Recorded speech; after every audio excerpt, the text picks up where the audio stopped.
I watched him come around the front of the truck. We were on the passenger side of the truck.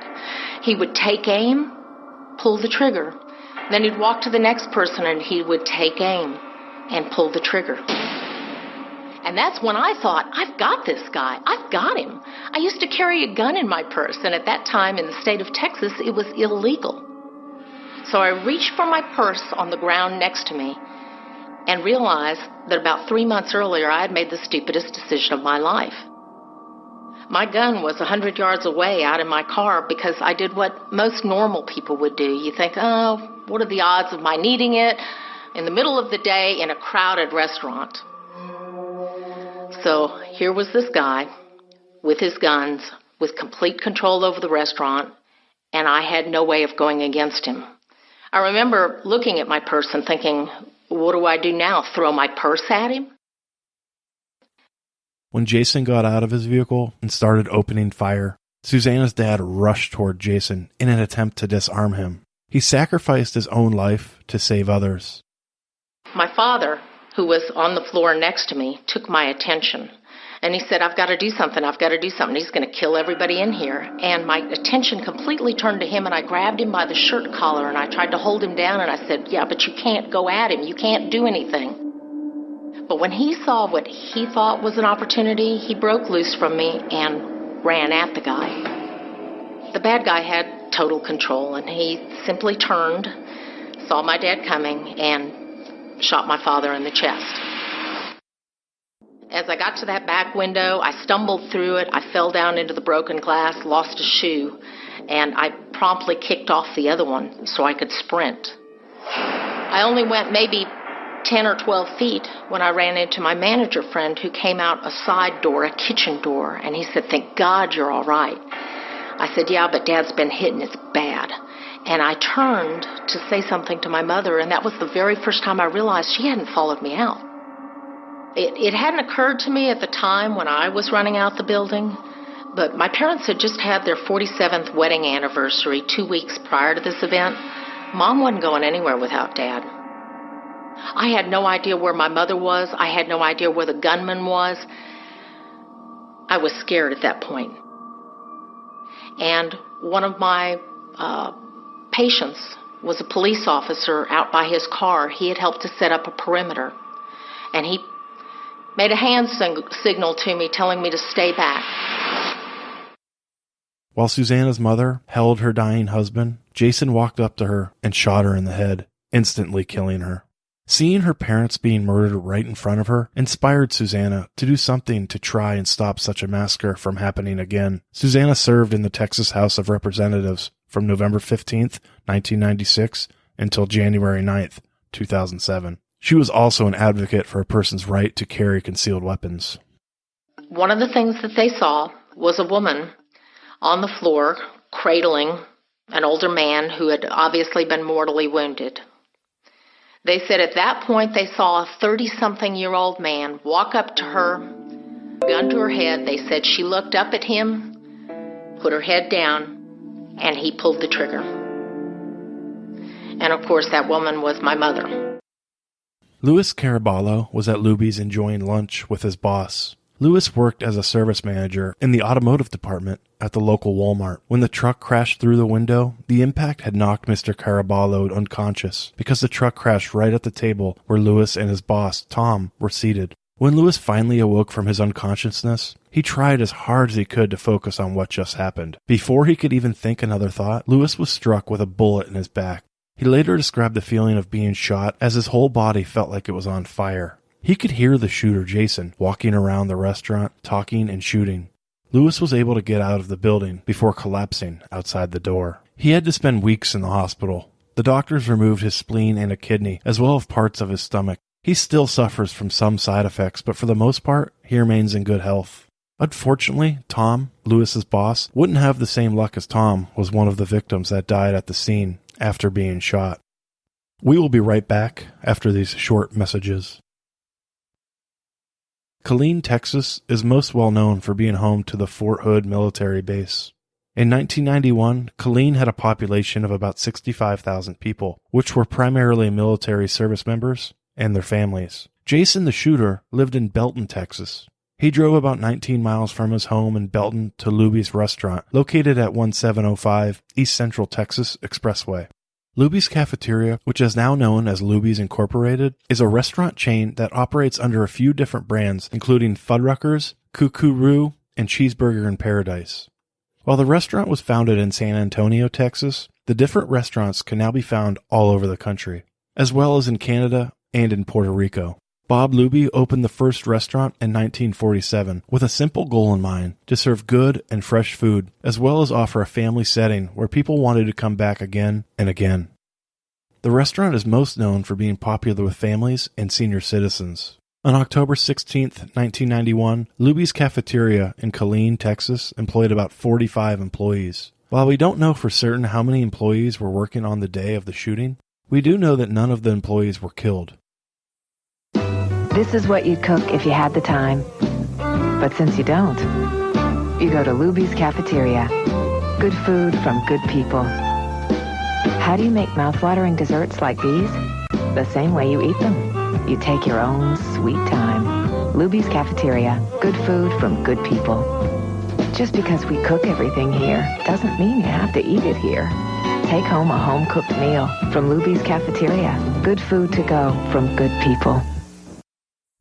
As mentioned at the beginning of the episode, Jason's background history is a lot like the other shooters that we have covered in this podcast. He was born on October 15, 1956 in Sayre, Pennsylvania. He had celebrated his birthday the day before he carried out the massacre. He grew up in a relatively normal military family. His father was an orthopedic surgeon and would travel around the country working at different army hospitals, and his mom was a homemaker. He had 2 younger siblings, a brother and a sister. Jason went to Mayfield High School and graduated in 1974. He immediately signed with the Navy and spent 3 years enlisted before being honorably discharged. In 1983, his parents divorced. His dad moved to Houston, Texas, and his mom moved to Henderson, Nevada. After being honorably discharged from the Navy, Jason signed on with the Merchant Marine in 1977. The Merchant Marines are a fleet of ships that provide transport services. In the time of war, the Merchant Marines are called upon to move troops, supplies, and equipment. When the United States is not involved in a war, it is called peacetime. During peacetime, the Merchant Marines do both imports and exports. Members of the Merchant Marines must hold on able-bodied seaman's license to be able to work on the ships. Jason was proud of his able-bodied seaman's license and really enjoyed his work on the ocean. His experience as a mariner, however, was anything but smooth sailing. He never made any friends on the ships where he worked, and he always kept to himself. Jason's fellow mariners commented on his behavior while on the ship. He was very argumentative, had an explosive temper, and was constantly swearing and cursing. Jason never lasted very long on any of the ships he was assigned to, as he never really got along with any of his supervisors or fellow mariners. In May of 1982, Jason had his able-bodied seaman's license suspended because he made racial remarks and got into an argument with another mariner. Around this same time, Jason was also arrested for possession of marijuana in the state of Texas. In 1989, Jason actually lost his able-bodied seaman's license indefinitely because a bag of marijuana was found in his room aboard the ship he was working on, called Green Wave. The ship was returning to the United States after traveling to Asia, and it was docked in Oakland, California. Just prior to having his license taken away, before that incident, Jason was put on a 6-month-long suspension for kicking a fellow mariner, as well as failing to obey the captain. After he was stripped of his seaman's license, he admitted himself into a drug treatment program at St. Joseph Hospital in Houston, Texas, from July 14th to the 31st of 1991 for his marijuana use. In February of 1991, Jason appealed the appeal decision regarding his seaman's license. Ultimately, that appeal would be denied.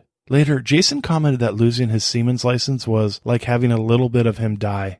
Being a mariner was just who he was.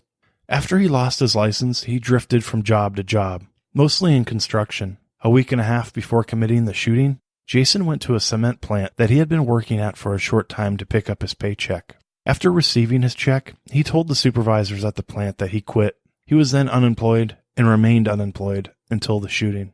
Since Jason was unemployed, he was living at his mother's mansion at the time of the crime. He seemed to be able to concentrate on the failures in his life, and he was combative, impatient, rude, and troubled. He didn't have many friends, if any. Most people that knew him were just acquaintances and didn't consider him as a friend. While he did have many terrible qualities, no one ever thought that he was capable of such an awful crime. Shortly before the shooting, two sisters, 19-year-old Jenna Jerrigan and 23-year-old Jill Fritz, reported Jason to the police for stalking them.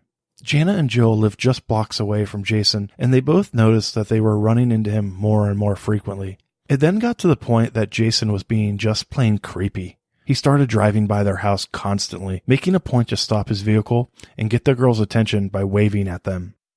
Jason showed up at their places of work and started showing up at the local establishments the girls frequented.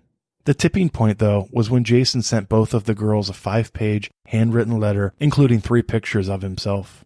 In the letter, he talked very negatively about women, even going as far as calling them vipers. Jana and Jill reported this behavior and the letter to the police. But since Jason had never done or said anything that was technically threatening, there wasn't anything that they could do. There were so many other odd behaviors that Jason was prone to. One person said he always carried a backpack with him and wouldn't leave it alone or let anyone touch it. Others described Jason as always being in a hurry. He is what some would call a clean freak and always made sure his truck was nicely kept and his lawn immaculate. That's another reason that made this massacre strange. It was bizarre that Jason, who was so obsessed with keeping his truck clean, would then go and crash it into a large window, severely damaging it.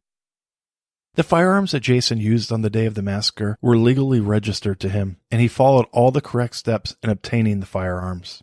They were registered to Jason in Las Vegas. The guns were bought in February of 1991 from a gun shop in Henderson, Nevada. The name of the gun store was Mike's Gun House, which was owned by Michael Buchanan. Purchased the weapons earlier this year in Henderson, Nevada, where his mother lives. Both guns were registered with the Las Vegas Police Department. Emptied a half-dozen ammunition clips that were capable of holding 100 bullets. Police say no narcotics were found in a pickup truck or at his home. After the shooting, a pink granite memorial was built and put on display at the Killeen Community Center. The massacre date and the names of all the victims were engraved in the memorial. Lubys restaurant reopened a few months after the shooting, but then closed permanently in September of 2000. As of 2019, there is a Chinese buffet restaurant that occupies the space where Lubys once stood. At the time, the Lubys massacre was the largest mass murder in United States history. In our episodes of Active Shooter, we try and stress the topic, if you see something, please say something. In addition, make sure that you check up on your friends, even if you haven't talked to them in a while, and see a troubling Facebook post or a tweet on Twitter. Check in with them, make sure they are okay, and let them know that you are there for them. You may not know what is going on in their head, but that person could just be looking for someone to reach out to them. And remember, if you see something, say something. Make sure to also check us out on social media. We have a newly formed discussion group on Facebook. Just search for Active Shooter, the podcast discussion group. You can also find us on Instagram at Active the Podcast and Twitter at Podcast Active. For just $1 a month, you can get access to ad-free episodes, early release episodes when available, and a shout out on the show. Just go to www.patreon.com/activethepodcast. Thank you and be safe. Sources: Leanne Hart, Tracy Wood, Michael Kennedy, and Richard Serrano from the LA Times, Amani Payne from Channel 6, Jack Keys from ReportingTexas.com, Paula Chin from People.com, Thomas C. Hayes from the New York Times, Abby Carney from the Texas Monthly, Cron.com, Robert Walsh from CrimeMagazine.com.